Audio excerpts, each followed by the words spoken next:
I got a luggage rack for the VFR. So here we have our VFR specific rack, and then I decided to go with the metal Monokey 7 rack. You know, GIVI's a name brand. This thing looks pretty nice. So this is the GIVI part that you're going to be looking for. I'll put a link in the description. Let's open it up real quick and see what's inside. So the first instruction is to remove the rear fairing. So first I started off by putting in the key, turning it to the right, and pressing down on this lever, pulling up on the seat, pulling back, and then pulling up on the front part of the seat. And now you've gotten to where we are. Currently, I've got the Honda VFR tool bag right there.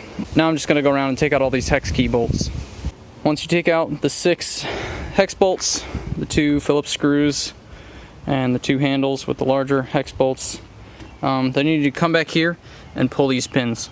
I'm going to do it off camera, but you just press down here and you should just be able to pull this off. So that's what I'm going to do, but with 2 hands, right? Alright, so now all you got to do is take this whole cowl off, which is hard to do with one hand, and you've exposed the area of the bike that we want to work on. Alright, now that you got the fairing off on the back, just loosen these 2 bolts so that you can pull this off here. And then you're going to stick one of the large flat washers behind this bolt, and you're going to take this bracket and connect it up like this.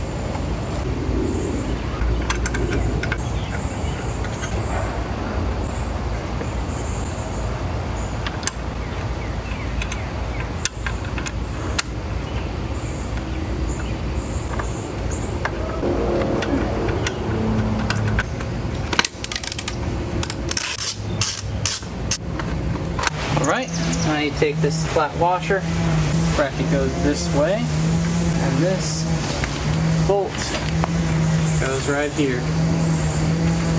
Oh sweet, that matches the Allen wrench in the Honda kit.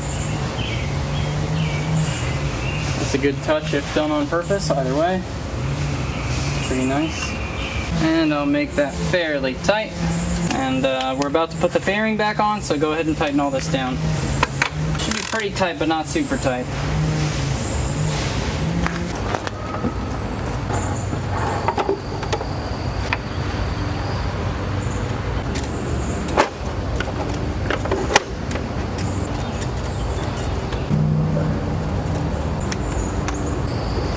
So the next thing we're going to do is put the arms on. Number 4 is this, which is an M6 by 60.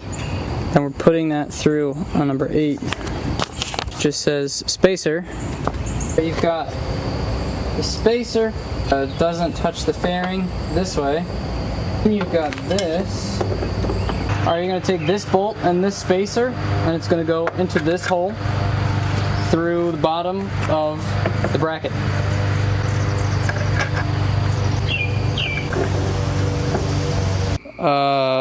My camera died. Sorry about that. I'm tethered right now. Basically, you put this little bracket on underneath. Make sure the bracket is lined up with this hole as you tighten down the 2 bolts that hold up the passenger foot peg. And then you want to bring the 2 arms over to the bike, and you want to feed in the long collar with the little nub in through here. The little nub goes into the plastic, and the long bolt goes through all that, and just lightly thread that in there. And then over here you've got the tall spacer and the short spacer, and the long bolt and the short bolt that goes into this little bracket that holds this up. Then you're just going to have just this little individual bar that goes all the way across. Then you're going to take the little tiny bolt and the little washer and little nut, and you're going to put on this little diagonal piece on there. Once you do that, you grab your whatever your top mount kit is, which in this case I got the Monokey 7. The Monokey 5 is plastic, and I just thought a metal one would be nice, and I figure this is sort of like a buy once, cry once.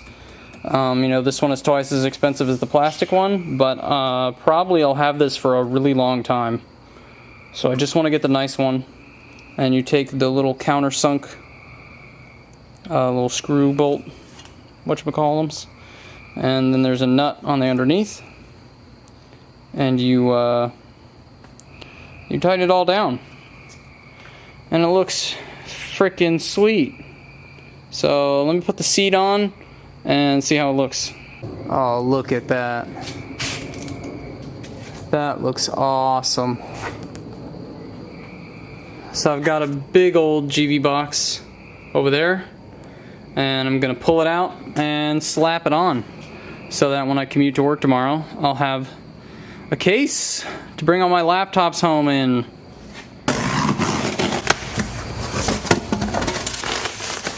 This thing is pretty nice. Alright, I've never mounted one of these before, and I have no idea what I'm doing, so let's see how easy it is.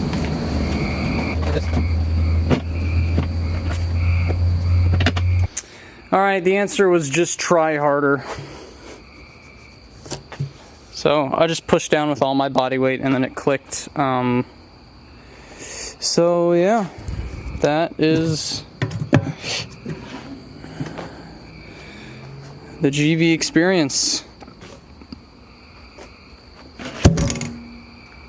So I didn't really have as much time as I kind of expected I would tonight to film, so this video is going to be very short,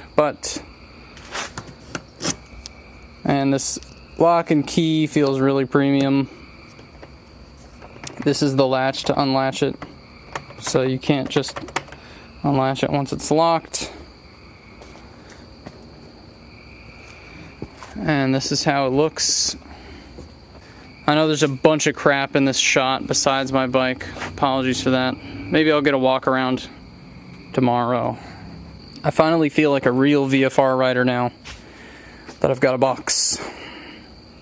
Anyway, I want to go hang out with my wife. Alright, this is the VFR with the new rack and a rear bag. And I think it looks pretty sweet.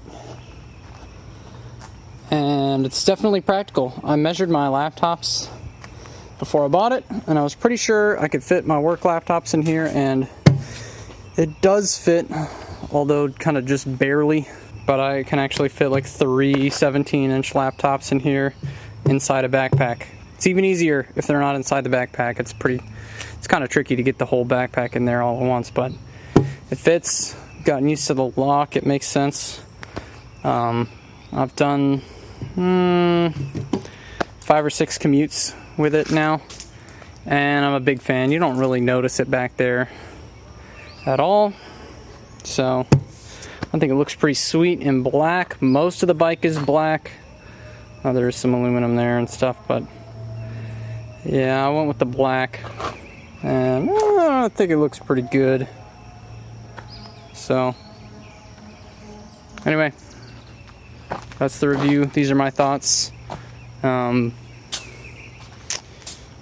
in all, yeah, I'd recommend it. There is a taller box, but I think that the 30-liter one just looks a little cleaner. It's not like sticking way above the wind visor, you know, like it's pretty clean. But it's up to you how much stuff you gotta manage. And then you can also get this rack and then get side racks and then get side bags, which is probably better for weight distribution. But I just only wanted to buy one bag because this was already like $500, $600 almost to get all this stuff. Because I got a nice bag. But yeah, overall, would recommend. I plan to do a couple more videos with the VFR, just kind of riding it and stuff. Maybe vlogs, who knows. Other than that, check out some of my other videos. I'm going to be learning how to weld, repairing the exhaust on my Sequoia, and I raced the MR2. And also I still have this thing, and the review on this did really well because I tried hard and scripted it and stuff. So anyway, if you're into any of this kind of stuff, then check out my channel. And thanks for watching.